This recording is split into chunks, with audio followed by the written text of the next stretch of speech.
Okay, so we are on page 187, and this is part 2 of lesson 3 in unit 5.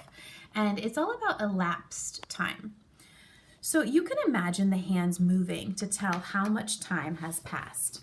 Number 24 says, how many hours have passed since 12 o'clock on each clock? How many minutes?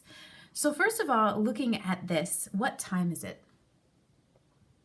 It's 1 o'clock. Remember telling time we look at that hour hand?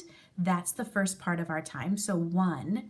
And then wherever this minute hand is the second part of our time. Right now it's right at the 12, so it's 1 o'clock. I'm actually going to write that up here.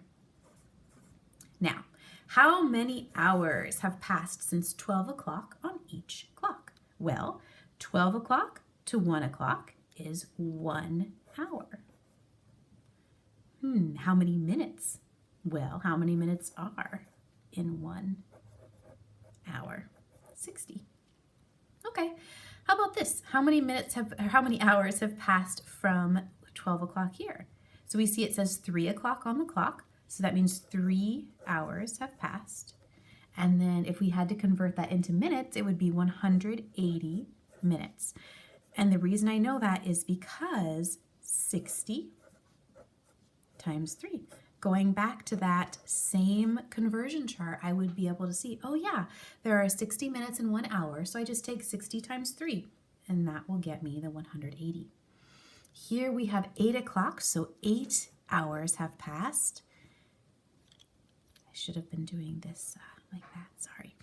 8 hours, and that, if I multiply it by 60, I get 480 minutes. There we go.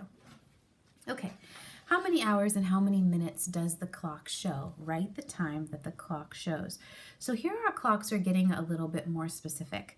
This might be really basic review for you, but surprisingly, since we don't use clocks like this very much in real life, it's okay for this to seem a little confusing. If it does, I really want you to focus right now so that we can review how to tell time on a clock like this. This is called an analog clock.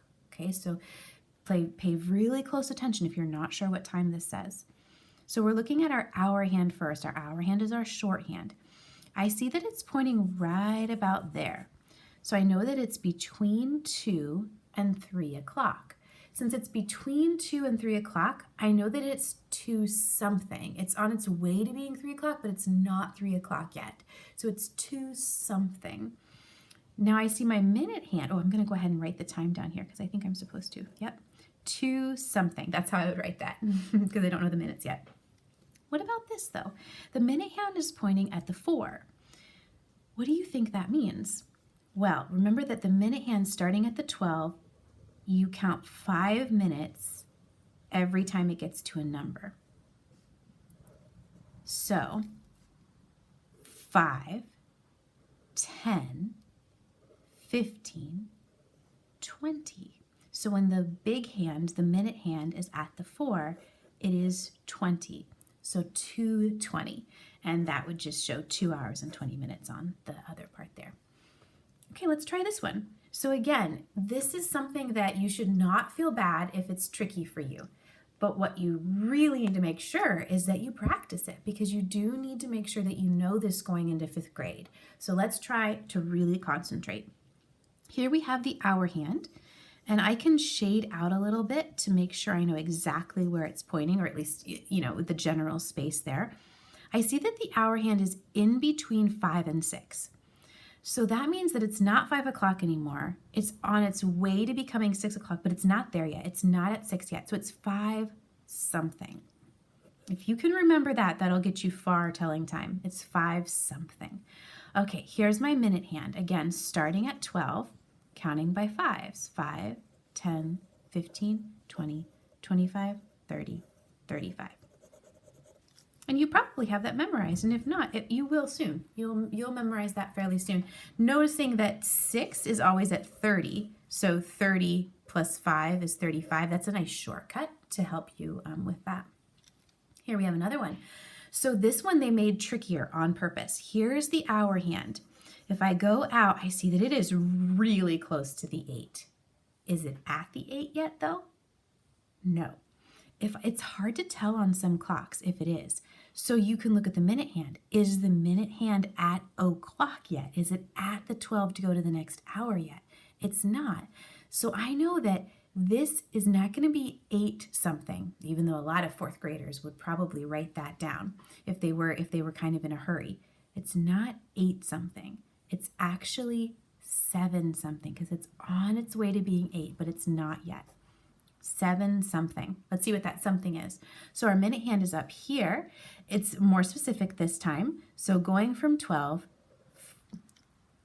5, 10, 15, 20, 25, 30. Or you could just go from the 6 because you know that that's 30. 35. Okay, so we're at 35 here. But if I go past it, it's going to be 40. 35, 36, 37, 38, 39, 7:39. Okay, so there's more questions on this page if you want to look at them for extra help. Extra practice, I should say. And then there's word problems on this page. We're going to go through one together, but then after that, you can go through them if you have time, but I know you need to get to your online assignment. Ooh, I want to be famous. Let's do number 34. Hannah's practice starts at 9:45 a.m. and ends at 12:35 p.m. This is a really good example because it switches from a.m. to p.m. How long is Hannah's practice? So if we're starting at 9:45, this is how I teach how to do elapsed time. You might have a totally different way, and that's completely fine. So we want to go through our hours first. So we want to go from 9:45, and we want to count until we get to something 45 that doesn't pass 12:35. So 10:45. You definitely don't have to do this every time. I'm just showing you one way that kind of helps you keep track. And I on purpose went too far. So 9:45, 10:45, 11:45. Is 12:45 too far? Yeah, because we only want to go to 12:35. Okay, so how many hours from 9, a hop to 10, and a hop to 11? How many hops is that? That is 2 hops. So 2 hours have passed. You might have a better way of showing that than me. But I haven't done the minutes yet. So how many minutes between 11:45 and 12:35? So this is tricky because 45 is going to take me up to an hour. You might want to look at a clock face for this. So 45 would be here. I'm going to count from 45 until I get to where 35 would be. Let me make sure I'm telling you right. 35? Yeah. So here's where I'm going to start at 45. 35 is over here, okay? And I know I always have to go clockwise on a clock. So let's count. 5, 10, 15, 20, 25, 30, 35, 40, 45, 50. Oh, okay, so there's 50 minutes from a 45 time to a 35 time. So 40 minutes, 2 hours, and 40 minutes. Elapsed time is tricky. I very much like picturing a clock and doing it that way. You have to be careful with elapsed time also because, oops, it's 50 minutes. I counted wrong. I thought maybe I did. The other reason why you have to be careful is because you can't just do regular subtraction and addition with time. Sometimes you can, but time is not in a base 10 system. It's a base 60 system. And so it does get tricky, and that's why I think this lesson might be a little bit tricky for us. We'll do our best and we'll see how it goes, and then we'll spend some time in small groups to make sure that we understand. All right, thank you, 4th graders. Good luck with your lesson.